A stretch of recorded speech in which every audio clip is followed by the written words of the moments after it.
हरि ओम मित्राणि भवतां सर्वेषां पुनः एक बार हम स्वागतम वर्तते। आप सभी का एक बार फिर से स्वागत है इस शिक्षण अभिरुचि की इस क्लास में। यहाँ पे हम लोग का जो टॉपिक होने वाला है वेरी वेरी इंपॉर्टेंट टॉपिक है शिक्षण सूत्राणी। ठीक है, आपको यहाँ पे दिखाई दे रहा होगा शिक्षण सूत्राणी। तो क्या होते हैं शिक्षण सूत्र? तो देखिए, जो हमारे विद्यालयों में अध्यापकों के द्वारा अध्ययन कराया जाता है, विश्वविद्यालय में जो अध्ययन हम लोग को कराते हैं, तो किस प्रकार से उनको अध्ययन कराना चाहिए, मतलब किस प्रकार से, मतलब कि क्या उनका अध्ययन में क्रम होना चाहिए, पाठ को कैसे उन्हें समझाना है, पहले कठिन पाठ को पढ़ाना चाहिए या फिर सरल पाठ को पढ़ाना चाहिए, या फिर जो छात्र पहले से जानता है पहले आप उसे समझाएंगे, या फिर जो उसको वो नहीं जानता है उसको आप समझाएंगे, और तो किस तरह उसको पढ़ाना चाहिए और छात्रों को उसका अच्छे से अवबोध हो जाए या फिर छात्रों को उसका अच्छी तरह अधिगम हो, इसका प्रयोग कैसे करें, तो यह हम शिक्षण सूत्रों के द्वारा ये हमको पता चलेगा। तो वेरी वेरी इंपॉर्टेंट है ये हमारे शिक्षण सूत्र होते हैं। शिक्षण प्रक्रिया में इनकी बहुत महत्वपूर्ण भूमिका रहती है, जिनके द्वारा हमारा जो अध्ययन है ये रुचिकर और प्रभावशाली अध्ययन हमारा होता है। तो चलिए देखिए, पहला आपका जो सूत्र है वो है ज्ञातात् अज्ञातम प्रति। ठीक है, ज्ञातात् अज्ञातम प्रति। ठीक है, आप ये देख लीजिए यहाँ तक, ज्ञात से अज्ञात की ओर, यानी कि जो आप जानते हैं उससे जो नहीं जानते हैं वहाँ की ओर। मतलब सबसे पहले आपको क्या पढ़ाना है छात्र को, जब अध्यापक जो पढ़ाते हैं या फिर कोई भी, अगर कुछ हम लोग पढ़ाते हैं हमको कोई भी, अगर हमसे जो भी मोर नॉलेजेबल व्यक्ति हैं, तो उनको जो हम लोग पहले जानते हैं उससे फिर नहीं जानते हैं, इस तरह एक क्रम से उसको पढ़ाना चाहिए। ज्ञातात अज्ञातम प्रति, मतलब जो ज्ञात है उससे अज्ञात की ओर को चलना है। छात्राणां पूर्वज्ञानस्य पूर्वानुभवस्य च आधारेण नवीन पाठस्य विषयस्य वा अध्यापनम्। तो छात्रों का जो पूर्व ज्ञान है वेरी वेरी इंपॉर्टेंट होता है।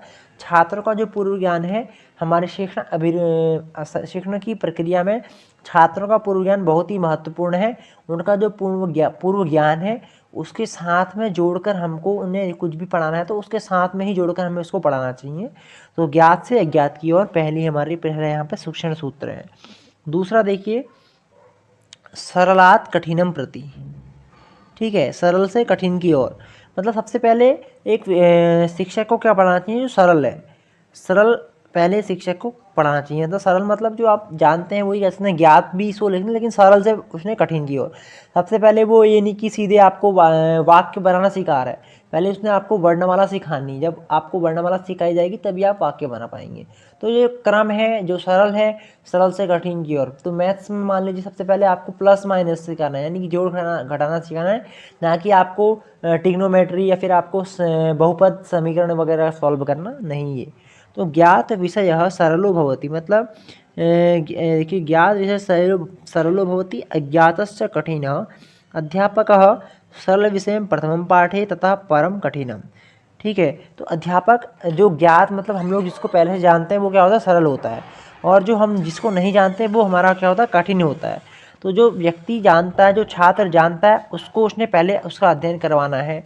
यथा यहाँ पर एग्जाम्पल दिया हुआ है, संस्कृत शिक्षणे सरलानि लघूनि वाक्यानि प्रथमं पाठयेत् तथा कठिनानि वाक्यानि पाठयेत्। तो संस्कृत शिक्षण अगर आप कराते हैं, कोई अगर करवाता है, तो वहाँ पे सबसे पहले उसको सरल लघु या फिर और सरल और छोटे वाक्यों को पढ़ाना चाहिए, उसके बाद फिर कठिन वाक्यों को, ना कि पहले कठिन वाक्यों को पढ़ाएं। अगर वो कठिन वाक्यों को पढ़ाएगा तो क्या होगा कि उसका जो जिज्ञासा है, एक रुचि है छात्र की, वो स्वतः पहले ही में छिन्न भिन्न हो जाएगी, आप कह सकते हैं, मतलब नहीं आगे को अग्रसित नहीं होगी। तो इसलिए सरल से कठिन की ओर को, यहाँ पे कठिन हो रहा है, यहाँ पे कठिन होगा, देखिए ये सरलात् कठिनम प्रति। तो सरल से कठिन की ओर को उसको इस सूत्र का प्रयोग करके एक अध्यापक को पढ़ाना चाहिए, अध्ययन अपना कराना चाहिए। स्थूलात् सूक्ष्म प्रति, स्थूल से सूक्ष्म की ओर। तो स्थूल और सूक्ष्म हम लोग अपने, अगर हम शास्त्र दर्शन इत्यादि में पढ़ते हैं तो वहाँ पे भी स्थूल के बारे में आता है, सूक्ष्म के बारे में आता है। स्थूल मतलब थोड़ा जो हम लोग देख सकते हैं, और सूक्ष्म और भी, मतलब एक चीज़ हमें स्थूल मान लीजिए आप, जैसे एग्जांपल मैं आपको कह दूँ, स्थूल और सूक्ष्म, स्थूल हमारा क्या है, मान लीजिए शरीर हमारा स्थूल हो गया और सूक्ष्म हमारी आत्मा हो गई, ये मैं कह सकते हैं। तो स्थूल से सूक्ष्म की ओर, पहले आपको शरीर के बारे में बताएं, उसके बाद आपको आत्मा के बारे में बताएं। स्थूल वस्तु नाम इंद्रिय गोचरम। देखिए स्थूल का मतलब क्या है, जो इंद्रिय गोचर है, मतलब आंखों से दिखाई, इंद्रियों से हमारा गोचर है, इंद्रियों से दिखाई देता है, वो है स्थूल। किमपि कार्यम प्रथमम स्थूल वस्तु भी प्रारब्धम तब सूक्ष्म प्रति प्रस्थातव्यम।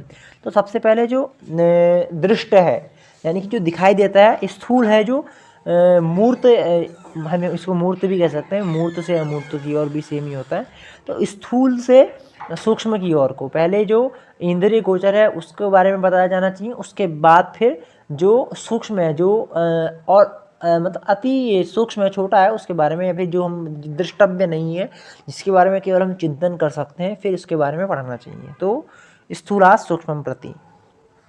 उसके बाद देखिए नेक्स्ट है जो पूर्णात् अंशम प्रति, मतलब पूर्ण से अंश की ओर। सबसे पहले आपको पूर्ण के बारे में बताना है, मतलब पूर्ण मान लीजिए सबसे पहले अगर आप देखते हैं तो हमारा जो शरीर होता है, हम सबसे पहले क्या क्या क्या जानते हैं, अपने पूरे शरीर के बारे में जानते हैं। उसके बाद फिर हम धीरे धीरे फिर जब मान लीजिए हाथ के बारे में जानेंगे, हाथ हमारा क्या है, पूर्ण है। हाथ के बाद फिर हम हर एक एक अंगुल के बारे में, मतलब हर एक फिंगर के बारे में जानते हैं, कौन सी अंगुल कौन सी है, मध्यमा कौन है, अंगुष्ठिका कौन है, तर्जनी कौन सी है, अनामिका कौन सी है। तो इस तरह क्या है, पूर्ण क्या है, यहाँ पे हाथ हमारा पूर्ण है, और हर अंगुल के बारे में फिर जानना अलग अलग, वो क्या होगा, सूक्ष्म अंश, पूर्ण से अंश की ओर। तो शरीर के बारे में पहले जान रहे हैं, उसके बाद शरीर के हर एक एक भाग के बारे में जान रहे हैं। पहले आप पूरे शरीर, मान लीजिए पूरे शरीर का हम पहले बोध कर रहे हैं, उसके बाद शरीर का हर एक पार्ट का, हाथ का, पाँव का, अनदर जितने भी हैं, हर चीज़ का पूर्ण से अंश की ओर। बालः प्रथमम समग्रम वस्तुम पश्यति, मतलब पहले जो है, हाँ देखिए आप पहले अगर देखेंगे पूरा का पूरा व्यक्ति को देखेंगे, पूरे शरीर को आप देखेंगे, उसके बाद फिर उसको हर किसी चीज़ को अलग अलग देखते हैं, मतलब वही पूर्ण से अंश की ओर।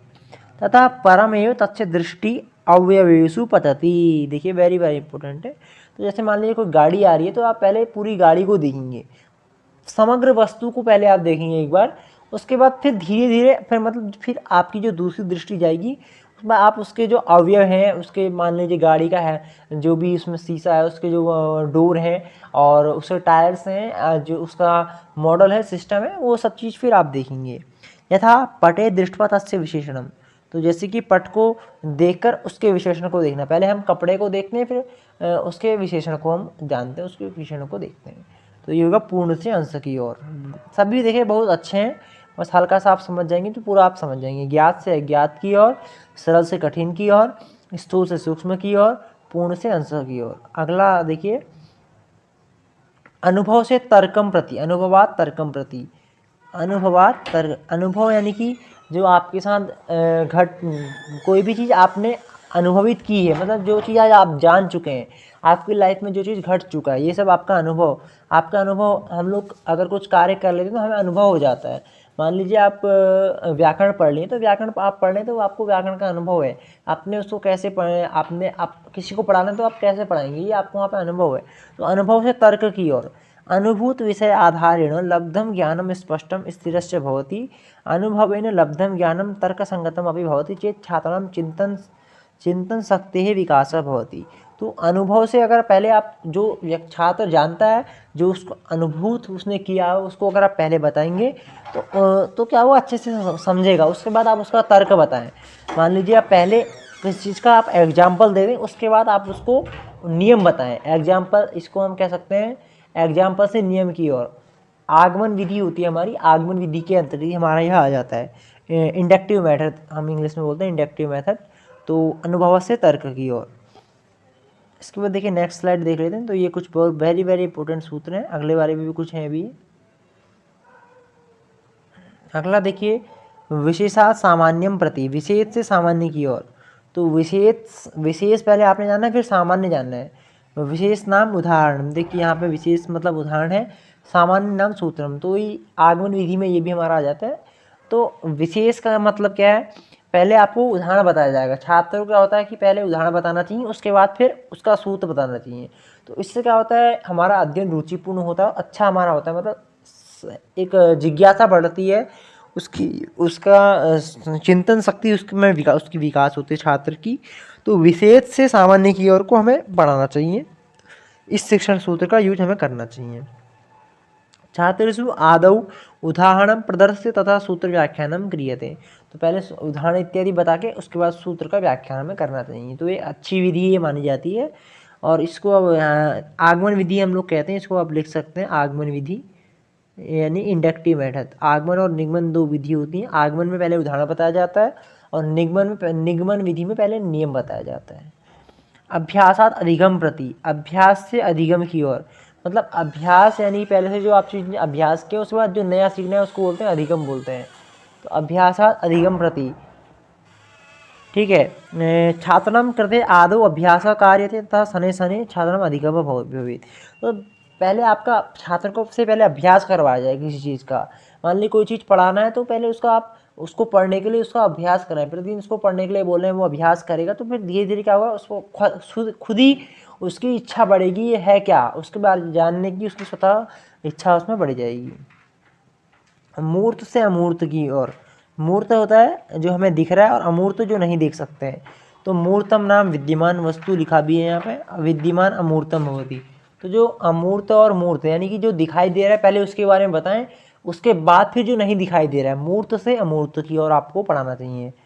अत्र चित्रम दृष्ट्वा हिमालय आदि पर्वतानाम विषय पाठ्य पे, यहाँ पे चित्र को दिखाकर हिमालय आदि विषय के बारे में पढ़ाना चाहिए, क्योंकि हिमालय आदि जो चित्र में वहाँ पे मूर्त है उस विषय के बारे में उसको पढ़ाना चाहिए। तो मूर्त से अमूर्त की ओर, दृष्ट है विद्यमान वस्तु है उसके उससे अविद्यमान की ओर वो पढ़ाना चाहिए, अमूर्त से मूर्त की ओर। विश्लेषणात् संश्लेषण प्रति, तो सबसे पहले क्या करना है, विश्लेषण से संश्लेषण की ओर। विश्लेषण का मतलब होता है किसी चीज़ को तोड़ना, मतलब खंड खंड में बांट देना। तो सिंथेसिस हम इसको कहते हैं। तो खंडों में बांटना यानी कि उसको डिवाइड करना, टुकड़ों में उसको बांट के याद करना। मान लीजिए एक कोई किताब है, आप उसको मान लीजिए 10 दिन में दे रहे हैं, उसको टाइम दे रहे हैं 10 दिन का। तो हर दिन में आज इतना याद करना है, आज इतना याद करना है, आज इतना याद करना है, आज इतना याद करना है। तो आपने 10 दिन को मैं इस तरह बांट दिया, 1 से 10 लोग आज करना है, 20 तक परसों दूसरे दिन नेक्स्ट डे, इस तरह 10 आपने याद करना है। तो आपने यहाँ पे विश्लेषण कर दिया है, उसका बांट दिया है उसको। तो उसके बाद पहले तो आपने विश्लेषण करना है, उसके बाद फिर संश्लेषण करना है, फिर आपने उसको चिपकाना है, मतलब फिर एक ही साथ में उसको करना है। तो विश्लेषण से संश्लेषण की ओर, तोड़ तोड़ के फिर जोड़ना है, पहले तोड़ना है फिर जोड़ना है, आप इसको कह सकते हैं, तोड़ना है और जोड़ना है। सूत्रम इदम पूर्णात अंशम प्रतीति, सूत्र से परिपूरकम अस्ति। तो वही पूर्ण से अंश की और यहाँ पे भी उसका अर्थ ये निकलता है, तो पहले पूर्ण फिर उसके बाद अंश। तो ये यहाँ पे इसका भी अर्थ संधि विच्छेद कृत्वा योगा क्रियते। यहाँ पे हम संधि विच्छेद का उदाहरण भी हम ले सकते हैं। तो संधि विच्छेद देखिए क्या करते हैं हम, संधि विच्छेद पहले हम तोड़ते हैं, वहाँ पे संधि हम क्या करते हैं, तोड़ते हैं, उसके बाद फिर हम उसको जोड़ देते हैं। तो संधि का फिर विच्छेद, संधि विच्छेद, ठीक है। तो ये है विश्लेषण से संश्लेषण की ओर। आगमनात् निगमनम प्रति, तो यहाँ पे भी आगमन निगमन में वही हो जाएगा। आगमन मैंने बताया भी ऊपर आपको, पहले उदाहरण से पढ़ाएंगे, उसके बाद फिर उसका सूत्र बताएंगे। पहले आपको कोई एग्जाम्पल दिया जाएगा, उसके बाद उसका नियम बताया जाएगा, यानी कि फर्स्ट में आपको एग्जाम्पल फिर उसका नियम, ठीक है। आगमन से निगमन की ओर। अनिश्चित से निश्चित की ओर, जो अनिश्चित है उससे निश्चित की ओर। प्राथमिक छात्राणाम कृते अनिश्चित वस्तुना निश्चितम प्रति बोध्यते। तो अनिश्चित से निश्चित की ओर, तो ये सब देखिए हमारे सब जीवन में हमारे घटित होते हैं, जीवन से जोड़ के आपको इनको चलना है, तो आप हमेशा आपका उत्तर हमेशा सही जाएगा। तो सबको अपने लाइफ से कनेक्ट करके आप इनको चलें। और क्वेश्चन से जो भी आए, क्वेश्चन से यहाँ से आते ही आते हैं, हर साल आते हैं, तो उनको आप अवश्य ही कर जाएंगे। तो इसलिए सबको जोड़ते हुए आपने चलना है। सभी जितने भी शिक्षण सूत्र हैं सब आपके महत्वपूर्ण है, ठीक है। तो ये रहा हमारा शिक्षण सूत्र। तो इसके बाद देखिए हमारा नेक्स्ट एक टॉपिक और है, इसको भी हम इसी वीडियो में कवर कर लेते हैं। शिक्षण सूत्राणी और समावेशित शिक्षा, इसकी भी शायद 4 स्लाइड्स हैं, तो कोई दिक्कत नहीं है, इसको भी जल्दी में थोड़ा मतलब समझते हुए हम इसको भी कवर कर लेते हैं। समावेशित शिक्षा, तो क्या होती है समावेशित शिक्षा? देखिए समावेशित, सबको एक साथ लेके समावेशित करना है, मतलब मिला लेना, मतलब सबको साथ में लेके चलना, सबका साथ सबका विकास, आप इसको सोच सकते हैं। सबका साथ सबका विकास सबका प्रयास, सबका साथ सबका प्रयास सबका विकास, ये भी आप कह सकते हैं। तो सभी को समान रूप से अधिकार यहाँ पे होने चाहिए, सभी के लिए समान रूप से संसाधन उपलब्ध कराने, तो ये सब अभी आएगा इसमें। अस्याः समावेशित शिक्षायाः उद्देश्यं भवति साधारण छात्रैः साकं दिव्यांग छात्राणाम् एकत्र पठनमिति। तो इसका देखिए उद्देश्य क्या है, इसको समझ जाएंगे तो आप हमेशा आपके उत्तर सही होंगे। तो जो समावेशी शिक्षा का उद्देश्य है, सामान्य छात्रों के साथ जो दिव्यांग छात्र हैं उन सबका मतलब एक साथ में उनको पढ़ाया जाए, वो सब लोग एक साथ बैठ के अध्ययन करें। इसका उद्देश्य ही क्या है समावेशी शिक्षा का, कि जो छात्र दिव्यांग है, जो मतलब मान लीजिए कोई देखने में दृष्टि किसी कमज़ोर है या फिर कोई भी दिव्यांगता उसके अंतर्गत है, तो उन सब छात्रों के साथ साथ सामान्य सभी बालों को, मतलब सभी बालों का सभी को समावेशित करके चलना, सभी को समान रूप से समान एक स्थल में सबको शिक्षा देना। शिक्षायाः समावेशीकरणकथनेन इदमेव प्रतिभाति यत् शैक्षणिक आवश्यकतानां परिपूर्तये सामान्य छात्र दिव्यांग छात्रयोः मध्ये कोऽपि प्रभेदः मा भवतु। तो इसका जो उद्देश्य है समावेशीकरण का, मतलब ये हम लोग क्यों इसको हम कर रहे हैं, तो शैक्षणिक अवस्था, शिक्षा में जो एक प्रभावी शिक्षण हो, प्रभावी शिक्षण कैसे हो, ये सब चीज़ को ध्यान में रखते हुए मतलब सामान्य छात्र और दिव्यांग छात्र के बीच में कोई भी भेद ना हो, उन दोनों के, वो दोनों मतलब समान है। देखिए दिव्यांग और सामान्य जो छात्र हैं वो दोनों के बीच में कोई भी भेद ना हो, इसलिए समावेशी शिक्षा की आवश्यकता हमारे शैक्षणिक कार्यक्रमों में हमारी है। शिक्षा की व्यवस्था में समावेशी शिक्षा की आवश्यकता इसीलिए पड़ी, ठीक है।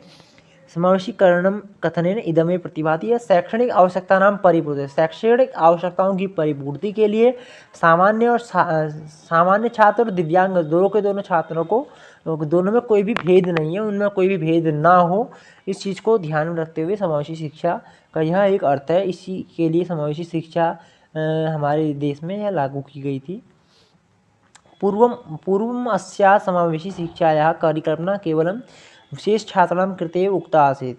पहले केवल दिव्यांग छात्रों के लिए, विशेष छात्रों के लिए समावेशी शिक्षा का वो था, मतलब समावेशी शिक्षा मतलब पहले जो हम लोग फर्स्ट में जब इसका जब ये लागू हुई थी तो उस टाइम केवल जो दिव्यांग छात्र हैं उन्हीं के लिए इसका बोध किया जाता था, उन्हीं के लिए इसको प्रयोग किया जाता था। आधुनिक काले अस्य प्रयोग विकलांग छात्राणां कृते प्रयोग अभवत्। इस समय नहीं, पहले देखिए विशेष में यहाँ पे केवल विशेष मतलब यहाँ पे देखिए जो सामान्य छात्र हैं यहाँ पे विशेष से उनको लिया हुआ है समावेशित में, विशेष से मतलब यहाँ पे सामान्य को लिया हुआ है। और उसके बाद इस समय मतलब वर्तमान समय यहाँ पे विकलांगों के लिए भी मैं, क्योंकि मैं विशेष में तब उनको ले लिया था, तो विशेष में यहाँ पे सामान्य छात्र हैं और विकलांग जो छात्र हैं उनको कब, इस समय वर्तमान समय में आधुनिक काले अस्य प्रयोग विकलांग छात्राणां कृते प्रयोग अभवत्। तो इस समय दोनों को साथ में लेकर चलना है। पहले समावेशित में केवल जो सामान्य छात्र थे उन सभी को समावेशित, पहले उन्हीं के लिए केवल बनाई गई थी ये, बाद में अब विकलांग छात्र और जो भी कोई भी दिव्यांग में किसी के अंदर है उन सबको इसमें लिया जाता है। अस्याः समावेशी शिक्षायाः आरम्भः 1974 जाता, परंतु 1966 वर्षे अपि कठारी यहाँ पे हो रहा है, देखिए ये कोठारी होगा, कोठारी आयोगे अस्य सर्मर्थनम आसीत्। तो इसका जो आरंभ हुआ 1974 में हुआ, परंतु 66 में पहले जब कोठारी आयोग हमारे 1966 में इसकी घटना हुई थी, दौलत सिंह कोठारी इसके आयोग के अध्यक्ष थे। आगे हम इसके विषय में पढ़ेंगे, आगे जब आयोग के बारे में भी क्लास करेंगे। तो 1966 में इसने भी इसका समर्थन किया था समावेशी शिक्षा का, और आगे जाके 1974 में ये लागू हुआ, ठीक है, ये समझ लीजिए इतना। तो ये समावेशी शिक्षा के बारे में बताया गया है। आगे देखिए अधिगम काठिन्य बाधा, समावेशी शिक्षा में जो लोग जो समझ नहीं पाते हैं उसमें बाधा क्या है, किस लिए समझ नहीं पाते हैं, उनको साथ में किस को हम लोग साथ में लेके चलते हैं समावेशी शिक्षा में, ये समझ लीजिए। मतलब केवल जो एक तो सामान्य छात्र है, मतलब वो हर शरीर से मतलब संपन्न मान कह सकते हैं अब उसको, एक ऐसा छात्र है। दूसरा शारीरिक न्यूनता, समायोजनीय समस्या, स्वास्थ्य कारणात् समस्या, हीन भावना, श्रवणीय समस्या, भाषणीय समस्या, दर्शनीय समस्या। तो ऐसी कोई भी अगर काठिन्यता है, बाधा है, तो इन सबको हमने एक साथ में लेके चलना है। मतलब ऐसा नहीं है कि इनको छोड़ देना है, किसी के अंदर कोई नेगेटिविटी है तो हमने उसको छोड़ना नहीं है, बल्कि उस सबको साथ में लेना है। जनरल एक सामान्य छात्र को भी लेना है और एक ये हमारा दिव्यांग छात्र है, दो को दोनों को हमने साथ में लेके चलना है। मतलब दो को दोनों को एक ही विद्यालय में उनको हमें अध्ययन कराना है, एक ही स्थान में, एक ही जगह, मतलब दोनों के लिए व्यवस्था करनी है। तो चाहे उनकी श्रवण की समस्या हो, चाहे वो सुन नहीं पा रहे हो, या फिर भाषा बोल नहीं पाते हो, या फिर देख नहीं पाते हो, हीन भावना हो उनकी, कोई भी कैसी भी उनके अंदर समस्या हो, पर साथ में उनको लेके चलना है। ये समावेशी शिक्षा का उद्देश्य था। आगे देखिए इसकी विशेषता क्या है। देखिए समावेशी शिक्षाया एका विशेषता भवति यत् शारीरिकरूपेण ये बाधिता बालकाः भवन्ति तथा ये सामान्य बालकाः भवन्ति तेषाम् एकत्र अध्ययनं किंच कक्षायां विकलांगानां छात्राणाम् उपरि विशेष दृष्टि निक्षेपः भवति। ठीक है, अब देखिए समावेशी शिक्षा का एक विशेषता यह है कि यहाँ पे शरीर रूप से जो बाधित हैं और जो सामान्य बालक है, दोनों लोग एकत्र अध्ययन, मतलब दोनों लोग एक ही जगह एकत्रित होकर अध्ययन करते हैं। और किंच कक्षायाम विकलांगानाम छात्राणाम उपरि विशेष दृष्टि निक्षेपा भवति। जो अब कक्षा में जो विकलांग है उनमें थोड़ा दृष्टि थोड़ा और ज़्यादा रहती है। तो यहाँ पे इसका मतलब कहने का विशेष दृष्टि निक्षेपा भवति, तो ये यहाँ पे कहने का इसका आशय है। तो दोनों को सभी को साथ में लेकर चलना है, सामान्य को भी और दिव्यांग को, या फिर शारीरिक रूप से जो बाधित हैं उन सबको। समावेशी शिक्षा तु विशिष्टानां विकल्पं न भवति अपि तु विशिष्ट शिक्षाया पूरकं भवति। ये छात्राः पूर्णतया विकलांगा न भवन्ति तथा पादेन खंजः मुखेन वक्रः तेषामेव ग्रहणं भवति। तो यहाँ पे जो छात्र पूर्णतः विकलांग नहीं है उनका भी, और मतलब जो पूर्णतः विकलांग नहीं है उनका यहाँ पे समावेशित किया जाता है। विशिष्टानां विकल्पम न भवति अपितु विशिष्ट शिक्षाया पूरकम भवति। ठीक है, शिक्षा तो विशिष्टानां विकल्पम, केवल विशिष्टों का ही विकल्प नहीं है, बल्कि अपितु विशिष्ट शिक्षाया पूरकम, बल्कि ये विशिष्ट शिक्षा का क्या है, एक पूरक है। तो जो छात्र पूर्णतया विकलांग न हो, जो मतलब पूर्ण से तरह विकलांग नहीं है। अब हम यहाँ पे ये भी नहीं कह सकते कि मान लीजिए एक व्यक्ति है वो मतलब पूरा डिसेबिलिटीज से कंडक्ट है, तो उसको भी मतलब उनके लिए तो अलग से, मान लीजिए आपने देखे होंगे कुछ विद्यालय होते हैं दृष्टिबाधित विद्यालय, अपने मतलब ऐसे नैब या फिर ब्लाइंड इस तरह के ब्रेल लिपि का जहाँ पे प्रयोग होता है, तो कुछ ऐसे विद्यालय होते हैं। तो वो क्यों है, तो वो तो जो बहुत ज़्यादा डिसेबिलिटी किसी के अंदर है उसके लिए बनाए गए हैं। लेकिन अगर थोड़ा बहुत है पादेन खंज, मतलब थोड़ा बहुत अगर कहीं पे भी है, न्यूनता श्रवण में विकार है, जितने मैंने इससे पहले आपने देखे होंगे जितने वहाँ पे, उन सब में आपका थोड़ा थोड़ा भी अगर कुछ भी प्रभावित है, तो उन सबको हमने एक साथ में लेना है। अब बहुत ज़्यादा अगर किसी में होता है तो उसके लिए तो फिर अलग से कॉलेज रहता है, क्योंकि वो वहाँ पे रहेगा तो वो स्वतः नहीं उतना वो कनेक्ट नहीं कर पाएगा। तो ज़्यादा अगर है विकार तो उसके लिए अलग है, लेकिन अगर न्यूनता मतलब कम विकार है, थोड़ा बहुत है, तो जैसे पादेन खंजा मतलब पाँव से लूला, मतलब एक पाँव से नहीं चल पा रहे, मुखे बहुत ज़्यादा वक्र गति बोलने की उसकी वो है, ऐसे लोगों का, तो यहाँ पे हम लोग एक साथ में इनको लेते हैं। ठीक है, केवल मतलब आपने ये भी नहीं समझना कि दिव्यांग में सभी आ जाएंगे। दिव्यांग में जो लोग बहुत ज़्यादा डिसेबिलिटी वाले नहीं हो, मतलब बहुत ज़्यादा विकारग्रस्त ना हो, सामान्य हो, सामान्य मतलब कि लगभग 25 से 40% तक आप कह सकते हैं, 40-50 तक आप कह सकते हैं। उससे ऊपर मान लीजिए 50-75 से ऊपर अगर है तो वो तो उसके लिए तो अलग ही विद्यालय रहते हैं, पर 50-75 तक जाता है तो वो इस दोनों को समावेशित हम कर सकते हैं। समावेशी शिक्षायाः अर्थः अस्ति सर्वेषां विद्यार्थिनां कृते समान शिक्षा। तो इसमें दोनों के लिए समान शिक्षा अवसर प्रदानम्। अस्य शिक्षायां सर्वेषां बालकानां कृते समानरूपेण शिक्षा दीयते। सर्वेभ्यः तात्पर्यं तस्मिन् केवल विशिष्ट भवितुम् अर्हति यथा श्रवणदोषयुक्ता अंध बधिर। तो यहाँ पे सभी लोग के समान शिक्षा है, चाहे वहाँ पे जो हमारे श्रवण दोष युक्त हैं, अंध या बधिर, जितने भी हमारे डिसेबिलिटीज़ हैं, वो जितने भी वहाँ पे जितने स्टूडेंट्स वहाँ पे अध्ययनरत हैं उस केंद्र में, तो उन सभी के लिए समान शिक्षा हमारी होगी। तो समावेशी शिक्षा का हमारा यह अर्थ था कि जो विशिष्ट बालक हैं और जो सामान्य बालक हैं, दोनों को हमने एक ही विद्यालय में पढ़ाना है और समान रूप से उनको लेके चलना है, उनका विकास में समान रूप से में जो भी चीज़ें ये चीज़ हमें प्रयोग करना है। अब देखिए कहीं कहीं पे हर जगह समानता हमें नहीं दिखानी होती है। आप एक चीज़ ये भी समझ लीजिए, एक रूल है, ऐसा आपको बाई चांस कहीं पे पोजीशन अगर मिलती है, मान लीजिए कोई प्रोग्राम चल रहा है, मान लीजिए कोई एलसीडी लगी हुई है, एलसीडी से नहीं होगा, कोई मैंने मान लीजिए देखिए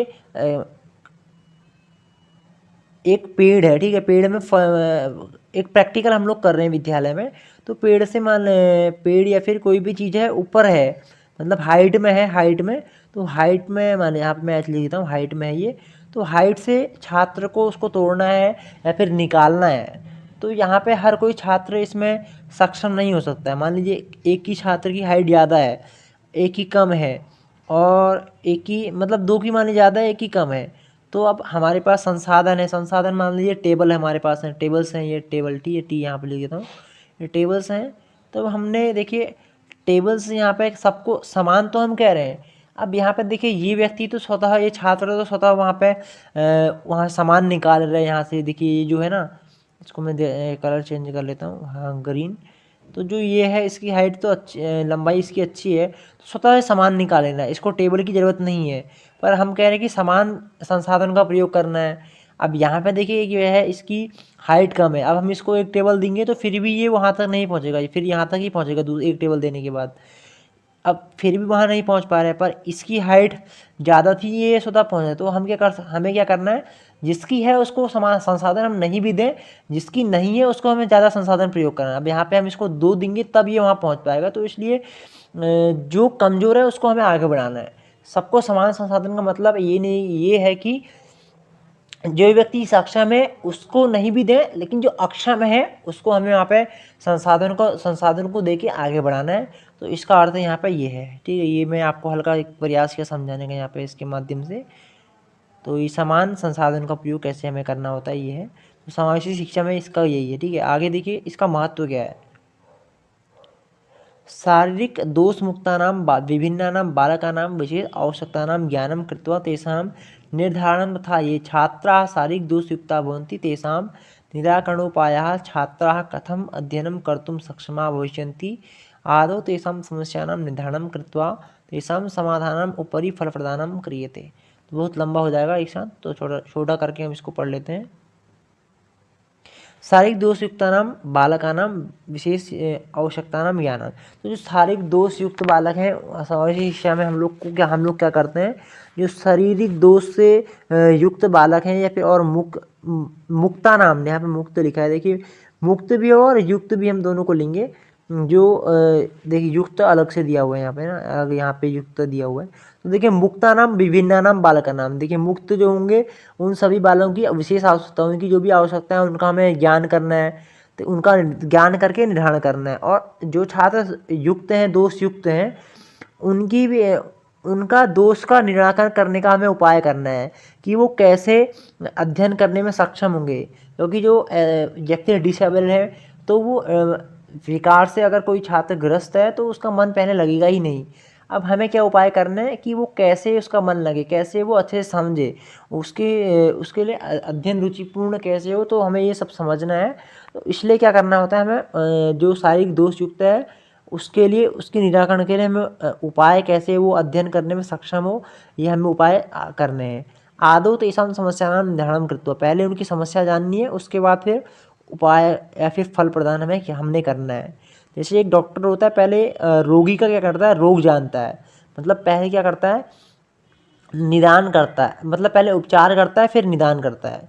उपचार का मतलब उसका पहले चेक करेगा कि उसका टेम्परेचर वगैरह जो भी है वो सब चेक करेगा, उसके बाद फिर उसको उपचार, फिर निदान यानी कि फिर दवा देगा।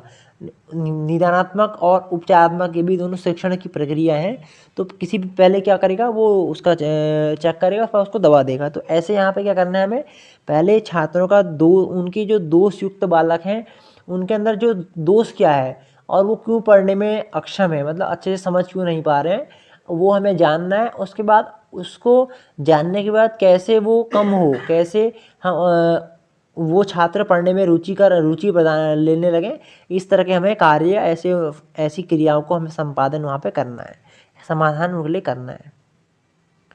शारीरिक रूपेण विकृतियुक्तानां बालकानां पुनर्वासः शारीरिक विकृतियुक्तानां बालकानां शिक्षणसमस्यानाम् अध्ययनं शारीरिक विकृतियुक्तानां बालकानां चयनं कृत्वा तेषां समस्यानाम् अध्ययनं कृत्वा तेषाम् अग्रगतये सामूहिकसङ्घटनानां निर्माणं। तो ये तो देखिए यहाँ पे सब बताया जा रहा है जो शारीरिक रूप से विकृत युक्त हैं उन बालकों का पुनर्वास और उनके लिए शिक्षण उनके जो शिक्षण की उनके सामने समस्याएं आ रही हैं उनका अध्ययन हमें करना है। और बालका नाम चयन तेषां समस्या अध्ययन उनकी समस्याओं का अध्ययन करना है सभी विकृति युक्त बालकों को चयन करके और वो आगे कैसे जाएं। आगे जाना मतलब अपने जीवन में उनका सर्वांगीण विकास कैसे हो, उनका जो लक्ष्य है उसकी प्राप्ति उन्हें कैसे हो। तो इन सब के लिए हमें संगठनों का सामूहिक संगठनों का निर्माण करना है और इनकी जो दोष हैं उनके जो मतलब दोष तो हम कहेंगे नहीं, मतलब जो उनके अंदर विकार है उसका उपचार कैसे हो ये सब हमें वहाँ पे करना है, ये जानना है। तो ये सब यहाँ पे हमारा समावेशी शिक्षा के अंतर्गत आ जाता है। तो मुख्य रूप से अगर आपसे पूछा जाए समावेशी शिक्षा क्या है, तो यहाँ पे सबको साथ में लेके चला जाता है। ठीक है, सबको साथ में लेके हम लोग जहाँ चलते हैं सबको साथ में लेके ना, ठीक है, सबको साथ में लेके चल रहे जहाँ पे वो है समावेशी शिक्षा।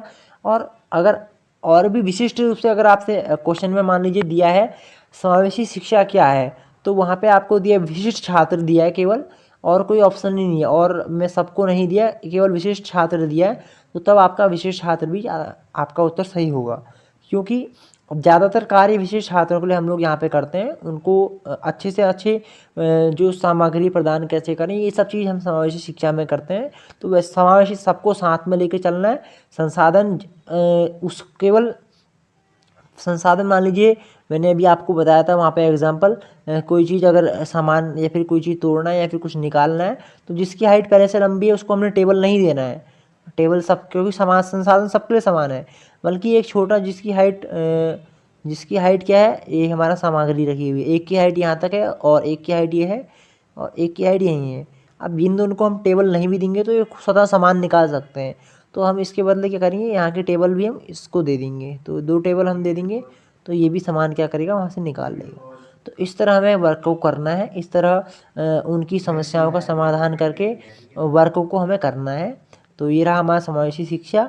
तो क्वेश्चंस जो इससे आज हम क्वेश्चन इसमें मैं नहीं लिया हूँ, आगे जो क्लासेस क्वेश्चंस वाली मैं करूँगा तो वहाँ पे क्वेश्चन सारे एक साथ ले लूँगा।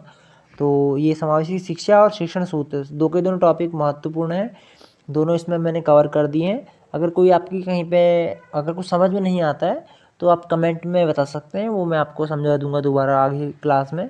बाकी इतना अगर आप पढ़ लेते हैं तो आप आंसर जो क्वेश्चन में आपका आएगा उसको आप 100% मैं कह सकता हूँ कि आप दे सकते हैं। लेकिन आप समझना होगा, केवल सुन लिया या फिर कथा सुनने एक वो है कि कथा सुनने नहीं जाते, केवल सत्यनारायण की कथा पूरी होगी वहाँ पे कथा हमने कुछ नहीं सुननी, केवल प्रसाद ले लिया, तो ऐसा नहीं करना है। कथा भी सुननी है, प्रसाद भी लेना है, दो के दोनों चीज़ों को आपने करना है। तो इस तरह करते हुए चलें आप लोग। बाकी आप स्वतः इस समय आपको समझाने की इतनी ज़रूरत नहीं है, क्योंकि आप स्वतः समझे हुए छात्र हैं। एक छोटे बच्चे को समझाने की ज़रूरत पड़ती है, आप लोग को बस एक निर्देश देना है, निर्देश का आपको अनुपालन आपको करना होगा, उस निर्देश में आपको चलना होगा। बाकी तैयारी आप लोग कर ही रहे हैं। कहीं अगर कोई भी इस तरह की प्रॉब्लम्स आती हैं तो आप अगर प्रॉब्लम्स का फेस करते हैं तो आप कह सकते हैं, आप कमेंट में बता सकते हैं। बाकी व्हाट्सअप में भी आप ज्वाइन हैं, वहाँ पे मैसेज कर सकते हैं व्हाट्सअप में भी। तो आज की क्लास में इतना ही करते हैं, काफ़ी है इतना इस वीडियो के लिए। नमो नमः, धन्यवाद। बाकी देखिए वीडियो अगर आपको अच्छा लगता है लाइक कमेंट सब्सक्राइब शेयर ये आप कर सकते हैं, आप आपकी इच्छा के अनुरूप है।